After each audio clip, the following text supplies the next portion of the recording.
পশ্চিম জেলাভিত্তিক যুব উৎসব এবং বিজ্ঞান মেলা আজ সূর্যর মুন্নিনগর উচ্চ মাধ্যমিক বিদ্যালয়ে অনুষ্ঠিত হয়। এর উদ্বোধন করেন রাজ্য বিধানসভার উপাধ্যক্ষ রামপ্রসাদ পাল। তিনি তরুণ প্রজন্মকে সৃজনশীল, উদ্যমী আর বিজ্ঞান মনস্ক করে তোলার উপর গুরুত্ব দিয়েছেন। সাংসদ রাজীব ভট্টাচার্য বক্তব্য রাখতে গিয়ে যুব সমাজ যাতে বিপথে পরিচালিত না হয় তার জন্য এই ধরনের অনুষ্ঠান সময়োপযোগী বলে জানান।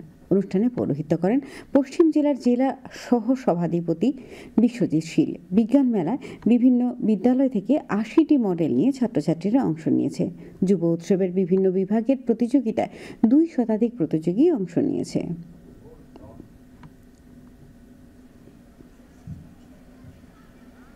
আমাদের এই বর্তমান সরকার এবং আমাদের কেন্দ্রীয় সরকার এই চিন্তা ভাবনা নিয়েছে যে আমরা প্রতি জেলা থেকে রাজ্য থেকে সারা দেশব্যাপী আমরা আমাদের এই যুবকদেরকে, যুবতীদেরকে তাদেরকে তন মন ধন দিয়ে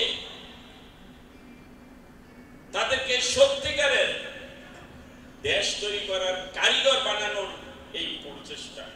এই যুব সমাজই আমাদের দেশকে আগামী দিন তারা নেতৃত্ব দেবে। যুব সমাজ যদি তাদের পথ যদি ঠিক না করে তাহলে দেশও বিপথে পরিচালিত হবে। তো সেই কারণেই এই যুব সমাজকে একত্রিত করা এবং যুব সমাজের যে দায়িত্ব কর্তব্য, দেশের প্রতি যে দায়িত্ব কর্তব্য, সেই বোধকে জাগরণের জন্য এরকম ইউথ ফেস্টিভ্যালের আয়োজন করা হয়ে থাকে।